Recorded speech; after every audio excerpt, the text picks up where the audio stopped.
Shalom, shalom, bien-aimés dans le Seigneur. Que la grâce du Seigneur Jésus-Christ, l'amour de Dieu et la communion du Saint-Esprit soient votre partage au nom suprême de Jésus. J'espère que vous portez tous bien par la grâce du Seigneur. Moi, je me porte bien. Ça va, Dieu fait grâce. Notre Jésus est costaud, comme j'ai l'habitude de le dire. Alors, ce soir, j'aimerais partager avec vous quelques leçons à tirer du livre de Psaume au chapitre 1. C'est un psaume que j'aime énormément et c'est un psaume qui a 6 versets. Et donc, j'aimerais vous communiquer la pensée de Dieu en ce qui concerne ces différents versets. Sinon, les leçons à tirer des différents versets qui constituent le chapitre 1 de ce psaume-là. Alléluia. Mais avant, j'aimerais que nous puissions, pour quelques minutes, recommander ce moment entre les mains de Dieu. Seigneur, Dieu de gloire, Dieu de bonté, nous sommes infiniment reconnaissants pour cette journée. Nous te rendons l'honneur et la gloire pour ce moment que tu rends possible. Merci pour l'opportunité que tu m'accordes de parler de ta part. Je prie que je puisse régresser, que tu croisses, que je sois effacé et que toi seul puisse paraître au nom puissant de Jésus. Que je ne parle pas avec mon intelligence, que je ne parle pas avec mon intellect, mais que toi seul, que je puisse parler par toi. Parce qu'il est écrit que les hommes, que c'est poussé par l'esprit que les hommes parlent de la part du Seigneur. Je prie que tu puisses me diriger, me conduire, que tu puisses m'aider à véritablement véhiculer le message que tu as pour ton peuple, comme cela se doit. Et je prie pour tous les cœurs qui recevront cette parole. Je prie que les cœurs soient disposés pleinement au nom puissant de Jésus et qu'il y ait un impact considérable et que les résultats escomptés soient probants pour la gloire de ton Saint-Nom. Et je me rassurerai d'une seule chose, de te retenir l'honneur, la gloire, la magnificence, l'adoration, les actions de grâce. Amen. Alléluia. Donc, comme je lui ai le dire, je vais là partager avec vous quelques leçons à tirer du livre de Psaume au chapitre 1. Mais avant, je vais faire la lecture de ce chapitre. Ce chapitre n'a que 6 versets, comme je lui ai le dire.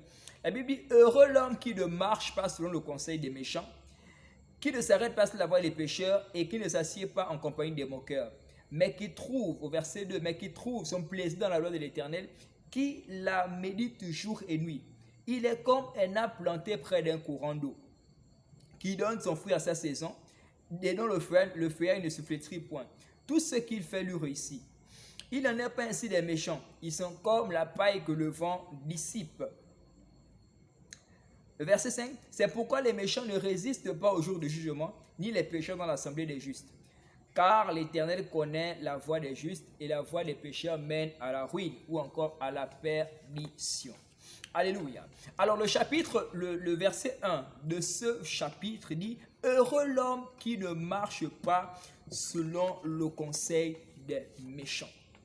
3 conditions pour être heureux. Selon ce verset, on nous dit que l'homme qui est heureux, premièrement, c'est l'homme qui n'écoute pas les personnes mauvaises, qui n'écoute pas les gens mauvais. Cette personne est heureuse. Alléluia. Cette personne qui n'écoute pas les personnes mauvaises. Parce que ce qui est sûr, c'est que lorsque tu prends ton temps à écouter des personnes mauvaises, ils ne pourront que te dire des mauvaises choses. Ils ne pourront que t'emmener à faire des mauvaises choses. Alors c'est une perte de temps pour toi que de pouvoir être là et écouter les conseils des gens méchants. Parce que ces conseils ne te seront d'aucune utilité.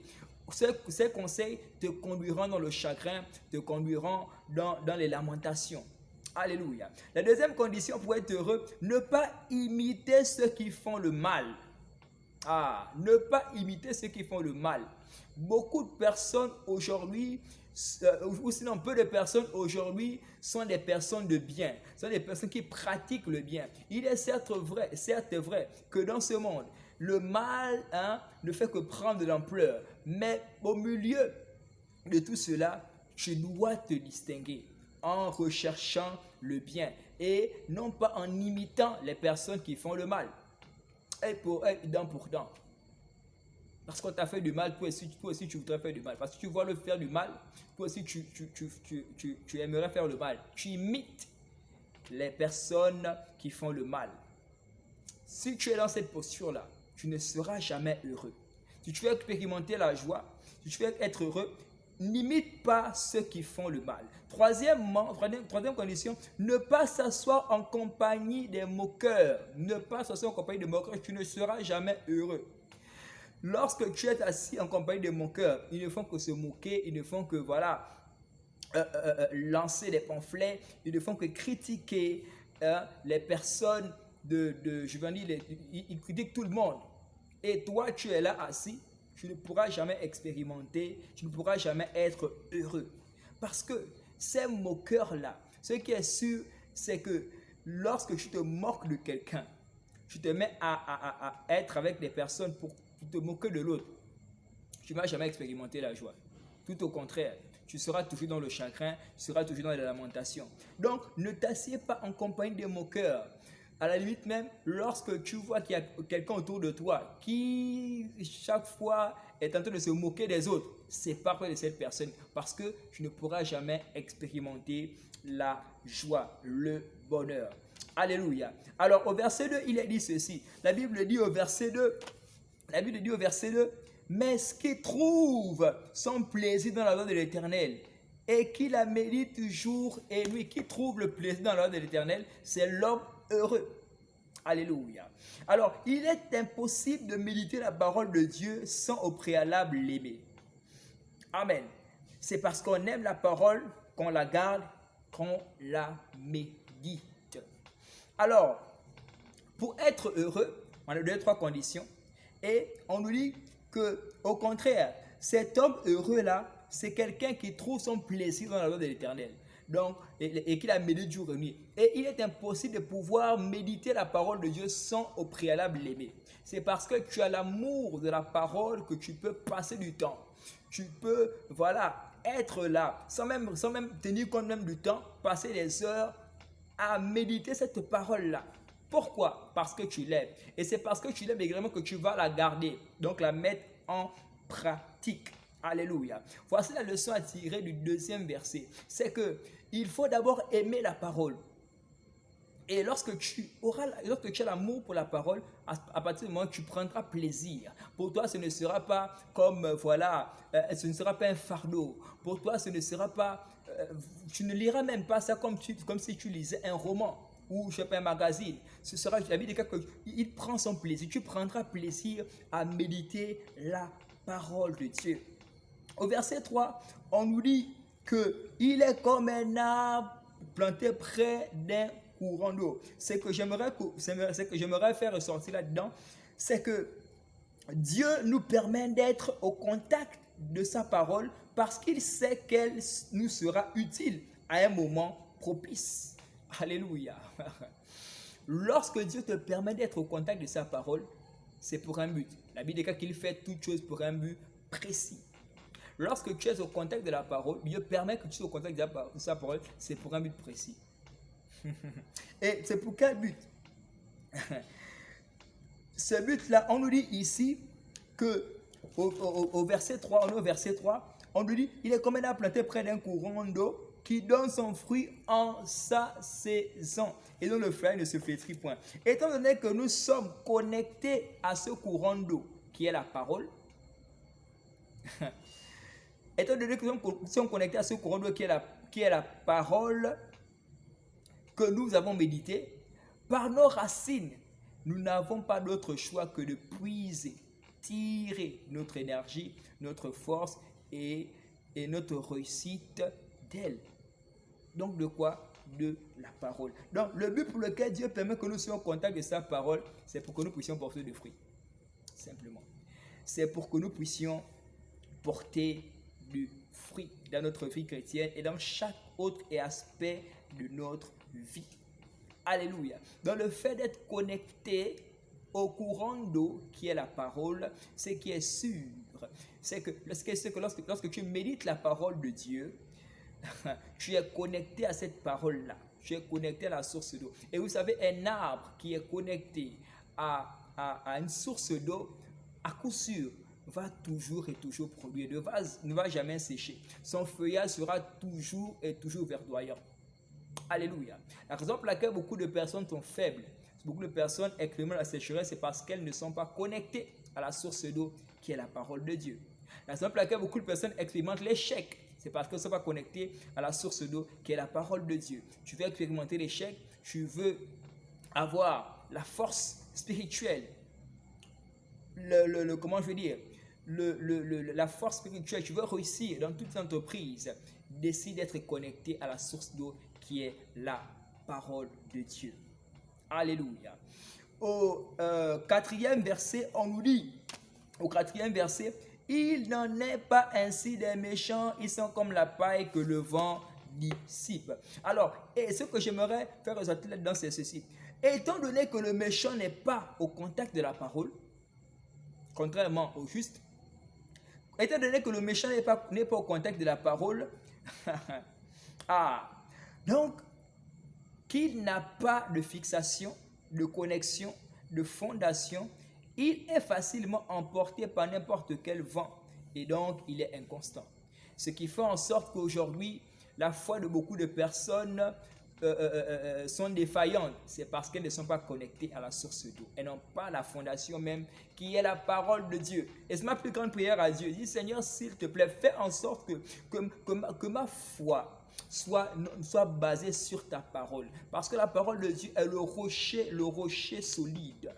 La parole de Dieu est cette chose-là qui soutiendra toujours et toujours ta foi.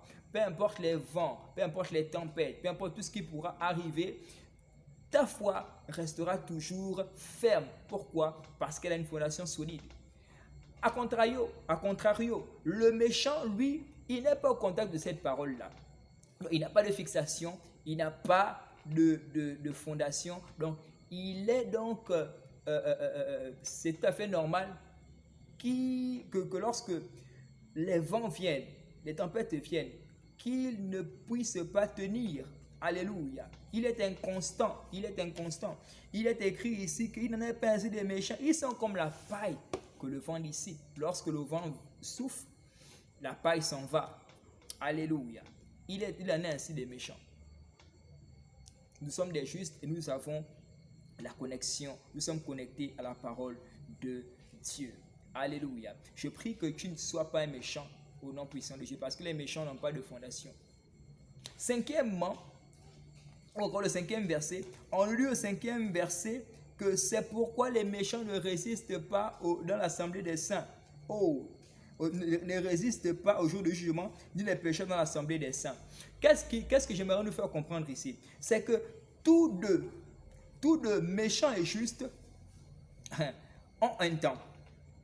Un moment qui leur sont impartis.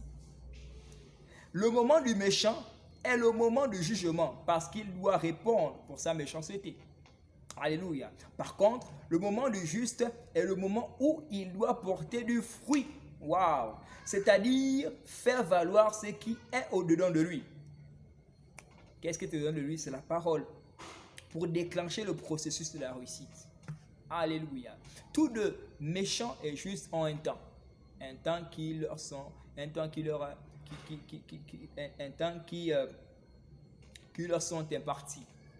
Le temps du méchant, c'est pour le jugement. C'est parce qu'il doit rendre compte pour sa méchanceté. Et le temps du juste, c'est un moment pendant lequel il porte du fruit. Il porte du fruit.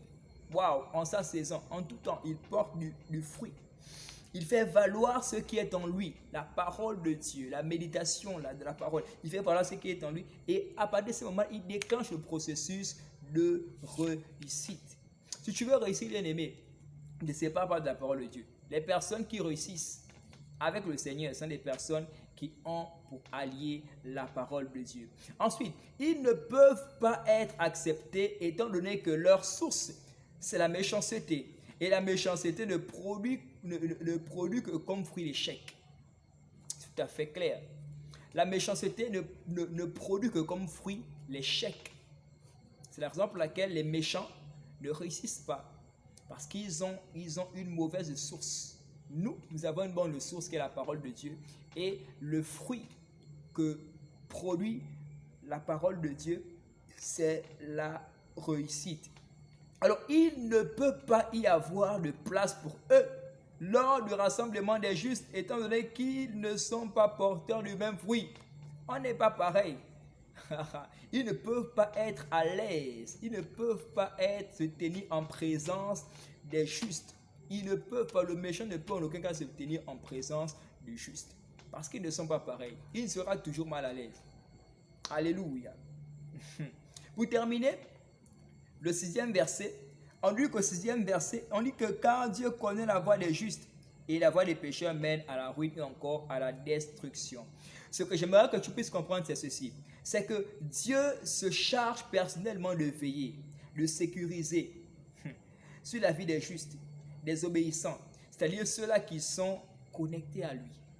Dieu se charge personnellement de veiller sur ces personnes, de les protéger, de les sécuriser. Les personnes qui sont obéissantes à lui, il se charge personnellement de veiller sur eux, d'assurer les arrières des personnes qui sont obéissantes à lui, qui sont connectées à lui.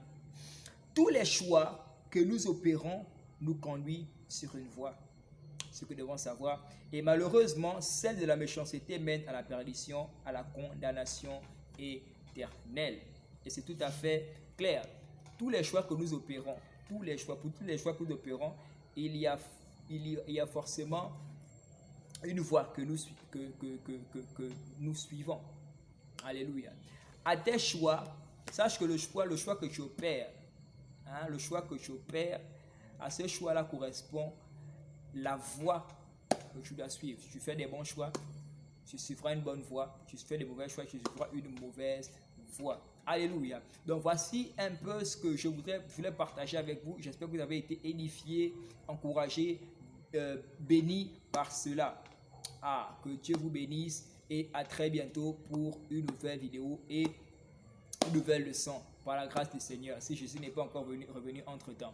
Bye bye, shalom, demeurez bénis au nom suprême de Jésus-Christ. Amen.